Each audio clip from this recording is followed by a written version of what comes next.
ஓம் நம சிவாய. சிவ பக்தர்களுக்கு வணக்கம். என் பிள்ளையே, நீ சந்திக்கிற உனது குடும்ப பிரச்சனைகள், உன் வேலையின் உழைப்பு, நிம்மதியில்லாத அந்த நிலைகள், இவை உன் பலஹீனத்திற்கான அடையாளம் அல்ல. இவை உன்னுடைய வலிமையை வடிக்கின்ற ஒரு அக்னிபாதமாகும். நீ என் மீது வைத்துள்ள நம்பிக்கையை நான் உணர்கிறேன். காலைதோறும் என் திருநாமம் உன் நாவில் இருக்கும். இரவிலோ என் உருவம் உன் கனவுகளில் உன்னை அணைத்துக் கொள்கிறது. எனவே நீ அனுபவிக்கும் துன்பங்கள் உன் மூச்சில் கலந்த அந்த ஓரொற்றை பெருமூச்சாகவே எனக்கு தெரிகிறது. நீ சொல்லாமல் அழும் அந்த கண்ணீரை காண்கிறேன். உன் உடல் வேலைக்கு செல்கிறது, ஆனால் உன் மனது சிதறி கிடக்கிறது. அந்த வேதனையை நான் உணர்கிறேன். ஆனால் இதை மனத்தில் வைத்துக்கொள். நீ மட்டுமல்ல, நானும் உன்னுடன் இருக்கிறேன். உன் சகோதரர்கள் உன்னை புரிந்து கொள்ளவில்லை என்றால் கவலைப்படாதே. உன் வாழ்க்கையே புரியவில்லை. நீயே என் பக்தன். உன் மனத்தில் குடியிருக்கும் நானே உன் சக்தி. அதனால் சோதனைகள் வந்தாலும் முடிவெடுக்க வேண்டிய நபர் நீ இல்லை. அந்த முடிவை நானே எடுக்கிறேன். அனுபவம் வரும், ஆனால் அழிவு இருக்காது. துன்பம் வரும், ஆனால் தேடல் நிறைவடையும். நீ சுவாசிக்கும் ஒவ்வொரு தருணத்திலும் என் அருள் உன்னை நினைக்கிறது. நம்பிக்கையை கைவிடாதே என் பிள்ளையே. சிவனின் பாதையில் பயணிக்கும்பவர்களுக்கு முடிவில் அமைதி நிச்சயம் காத்திருக்கிறது. இன்றைக்கு அது இல்லை எனில் நாளைய காலை அதனை உனக்கு கொண்டு வரும். உனக்காக நான் காத்திருக்கிறேன். இன்று அது கண்ணீர் வடிக்கும் நேரமாக இருந்தாலும் நாளை அது சிரிப்பாக மாறும். எப்போதும் உன் அருகில் இருப்பவன் சிவன். என் பிள்ளையே, உன் வாழ்க்கையில் இன்று நீ சந்திக்கின்ற சிக்கல்கள், குடும்பத்தில் ஏற்படும் கருத்து வேறுபாடுகள், பணியிடத்தில் நிலவும் மன அழுத்தம், இவையும் ஒரு நாள் முடிவுக்கு வரும். ஆனால் அந்த முடிவுக்கான பாதையில் நீ தனியாக இல்லை. நீ எவ்வளவு முயன்றாலும், விஷயங்கள் சரியாய் செல்லாத போதும், நம்பியவர்கள் பின்வாங்கும் வேளையிலும் நான் உன் பக்கத்தில் இருக்கிறேன். உன் மனதின் ஆழத்தில் எங்கேயோ ஒரு சிறிய ஒளி உனக்குள் பேசுகிறது. அது நான் தான். நீ நடக்கிற பாதை கண்ணுக்கு நேராக தெரியவில்லை என்றாலும் அது தவறானதல்ல. ஒவ்வொரு தடைகளும் உன் நம்பிக்கையை சோதிக்கிற நேரமே ஆகும். ஆனால் என் மீது வைத்துள்ள உன்னுடைய அன்பு அந்த சோதனைகளை வெல்வதற்கான வலிமையாகும். அமைதி இல்லை என்றால் என் பெயரை நினை.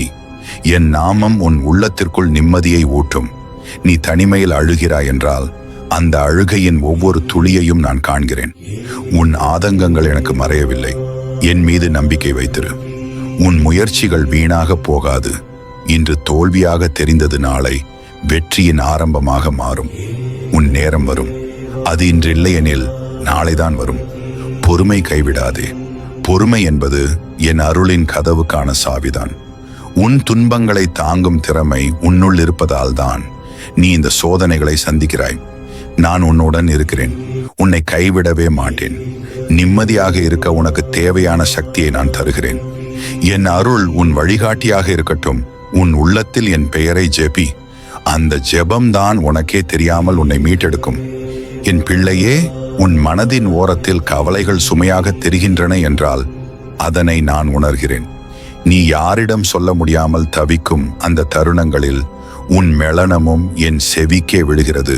உன் வாழ்க்கையில் இன்று நீ எதிர்கொள்ளும் துன்பங்கள், நேர்மையாய் வாழும் உனக்கு ஏன் இத்தனை சோதனைகள் என்று நீ எண்ணுகிறாய். ஆனால் அதற்கான பதில், நீ பெரிதாக தோன்ற வேண்டிய ஒரு பயணத்தில் இருக்கிறாய் என்பதுதான். ஒவ்வொரு முட்டுக்கல்லும் நீ எடுத்தெறிய வேண்டிய பாரம் அல்ல. அது உன்னால் கடக்க வேண்டிய படிக்கட்டாகவே மாறும். தாமதம் இருக்கலாம், ஆனால் என் அருள் தாமதிக்காது. நீ சோர்வடைந்தால் என் பெயரை நினை. அந்த நினைவு உனக்குள் ஒளியை ஊட்டும். அந்த ஒளிதான் உனக்கு தேவைப்படும் உற்சாகம். உன் முயற்சிகள் பலிக்காமல் போனதாக தோன்றினாலும் அவை அனைத்தும் ஒரு நாளைக்கு உன் வெற்றிக்கான அடித்தளமாகவே அமையும். நான் உனக்கு தரும் வெற்றி உலகம் தரும் சாதனைகளை விட நிலைத்ததுமானது. உன்மேல் நான் வைத்துள்ள நம்பிக்கையை நீ மறந்துவிடாதே. நீ தவிர்ந்துவிட நினைக்கும் அந்த வேதனைகளும் நீ தாண்ட வேண்டிய ஒரு வகுப்பாகவே இருக்கின்றன. நீ ஏற்கும் ஒவ்வொரு சூழ்நிலையும் உன்னை துள்ளலாக மாற்றிக்கொள்கிறதே எனில் உன் வாழ்வு நிச்சயம் ஒரு நாள் பிரகாசிக்கும். அந்த நாள் வரும். அதுவரை நான் உன் அருகில் இருக்கிறேன். என் பார்வை உன்னை விடாமல் கவனிக்கிறது. என் கரம் உன் பின்னணியில் இருக்கிறது. நீ மௌனமாக இருந்தாலும் பரவாயில்லை. என் நாமத்தை உள்ளுக்குள் சிந்திப்பதே போதும். அந்த சிந்தனையிலே நான் இருக்கிறேன். ஓம் நம சிவாய. கண்ணீரால் பயனில்லை மகனே. கண்ணீரால் நிலைமைகள் மாறிவிடுவதில்லை. மாறாக மனதை உறுதியாக்கினால் வாழ்க்கை புதிய பாதையை உருவாக்கும். ஒரு விதை நிலத்தில் புதைக்கப்படும் போது அது இருட்டிலும் நமக்கு தெரியாமல் வளரத் தொடங்குகிறது. நீயும் அவ்வாறே இப்போது தோல்வியை சந்தித்தாலும் அதற்கு பின் வளர்ச்சி உறுதி. ஒவ்வொரு இருளின் முடிவிலும் வெளிச்சம் இருக்கிறது என்பதை மறந்துவிடாதே. வாழ்க்கையில் தடைகள் தவிர்க்க முடியாதவை, ஆனால் அவை உன்னை சரி என்ற பாதையில் இட்டுச் செல்லும். ஒரு பாறை ஓடை அதன் வழியை துணிந்து வெட்டி கொள்வது போல நீயும் உன் முன்னேற்றத்திற்கான வழியை உருவாக்க வேண்டும். இன்று சிரமமாய் தோன்றும் நிலையே நாளை உனக்கு பெருமையாயிருக்கும். விழுந்தால் எழுந்து நிற்கும் மனப்பான்மை வேண்டும். கடல் அலைகள் கரையை கடந்தும் திரும்பும். அதுபோல் நீயும் மீண்டும் முயற்சிக்க வேண்டும். ஒரு தடவை தோல்வி அடைந்தால் எல்லாம் முடிந்து விட்டதா? இல்லை, அது வெற்றிக்கான முதல் படியே. மழை பொழிய முன் வானம் கருமையாகும். ஆனால் அது எவ்வளவு சூழ்ந்தாலும் காலம் வந்தவுடன் நீங்கிவிடும். அதுபோல நீ சந்திக்கும் பிரச்சனைகளும் ஒரு நாள் விலகிவிடும். பொறுமை கொண்டு எதிர்கொள். வாழ்க்கையின் உயரங்கள் எளிதாக அடையக்கூடியவை அல்ல.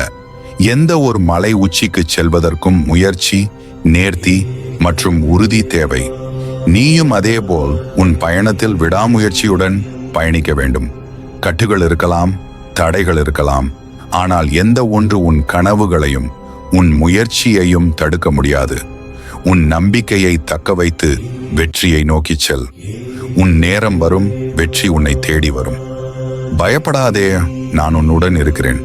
மகனே, வாழ்க்கை ஒரு பேரெழுச்சி. இதில் எதுவும் நிலைத்திருக்காது. இன்று நீ துன்புறுகிறாய் என்றால் அது நாளை மாற்றமடையாமல் இருக்க முடியாது. இப்போது நீ சந்திக்கும் சிரமங்கள் உன்னை பலப்படுத்தும். ஒரு கல்லை சிற்பமாக மாற்றுவதற்கு பல முறை அதில் அச்சு பொறிக்க வேண்டும். அதுபோல உன் வாழ்வின் சவால்கள் உன்னை ஒரு சிறந்த மனிதனாக உருவாக்குகின்றன. ஒவ்வொரு அனுபவமும் உனக்கு புத்துணர்ச்சி தரும் பாடமாகவே இருக்கும். காற்று பலமாக வீசினால் மரம் குலுங்கும், ஆனால் அதன் வேர்கள் நிலைநிற்றும். அதுபோல் நீ எந்த நிலைமையிலும் உன் மனதின் வேர்களை உறுதியாக வைத்துக்கொள். உன் பயணம் மந்தமாக இருந்தாலும் கவலைப்படாதே, முன்னேறுவதே முக்கியம். ஓம் நமச்சிவாய. நல்லதே நடக்கும். ஈசன் காப்பார். அன்பான பக்தனே, உன் உயிரின் அடையாளமாய் நான் இருக்கிறேன். உன் உடல் என்பது ஒரு கோவில் போலது. அதில்தான் நான் வாசம் செய்கிறேன். எனவே நீ என் கோவிலை காப்பது எனக்கு செய்யும் உண்மையான பூஜையாம். இப்போது நான் உனக்கு ஒரு ஆத்மார்த்தமான அறிவுரையை வழங்குகிறேன். நீ உன் உடலை ஆரோக்கியமாக வைத்துக் கொள்ள வேண்டிய அவசியம் குறித்து சிவாய நம். நீ யோகத்தில் மூழ்கும் முன் நீ உன் உடலை நினைத்தாயா? நீ தரிசனம் செய்ய வாரும் முன் நீ உன் உடலுக்கு போதிய ஓய்வு தந்தாயா? உடலை ஒழுங்காக வைத்தால் அதில் உள்ள உயிர் நிம்மதியாக இருக்கும். உயிர் நிம்மதியாக இருந்தால் சிந்தனையும் சுத்தமாகும். சிந்தனை சுத்தமாயின் நானே வந்து உன் உள்ளத்தில் வாசம் செய்வேன். அலங்காரம் அல்ல, ஆரோக்கியம் முக்கியம்.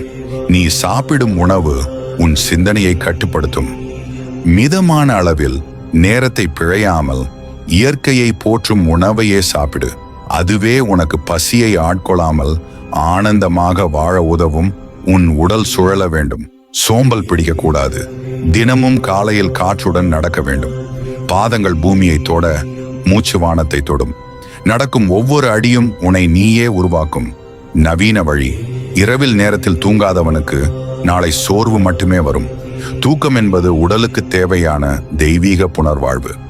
நேரத்தில் உறங்கவும், அமைதியான சூழலில் உறங்கவும் பழகுக. அப்போது நானும் உன் கனவில் தோன்றி உனது சிந்தனையை சீர்படுத்துவேன். உன் மனம் சுழன்றால் உடலும் அதேபோல் குழம்பும். நீ தினமும் என் பெயரை ஓதுவதால் உன் மனம் நிம்மதியடையும். மனம் அமைதி பெற்றால் உடல் தானாகவே ஆரோக்கியமாகும். அழுக்காறு, கோபம், காமம் இவை உள்ளே இருந்து உன் தேகத்தை அழிக்கும். மன்னிக்க பழகு, புரிந்து கொள், இரக்கம் செலுத்து. இவை உனக்குள் மலர்ந்தால் உடல் நலம் வீணாகாது. பக்தனே, நீ என்னை அறிய விரும்புகிறாயா? முதலில் உன் உடலை அறிந்து கொள். நீ என் கோவிலாக மாறினால் நான் உன் உள்ளத்தில் வீற்றிருப்பேன். நீ சுவாசிக்கும் ஒவ்வொரு காற்றிலும் நான் இருப்பேன். உன் வாழ்வின் ஒவ்வொரு நொடியும் பரிசாக மாறும். உடல் ஆரோக்கியம் என்பது ஈசனது ஆசீர்வாதத்தை தாங்கும் பாத்திரம். அதை காக்கும் ஒவ்வொரு முயற்சியும் பக்தியுடன் செய்யப்படும் பூஜையே. சிவாயனம். உயிருக்கு ஒளி, உடலுக்கு நலம், மனதுக்கு அமைதி விரும்பும் உனக்கு என் நந்தி வாத்தியம் ஒலிக்கட்டும்.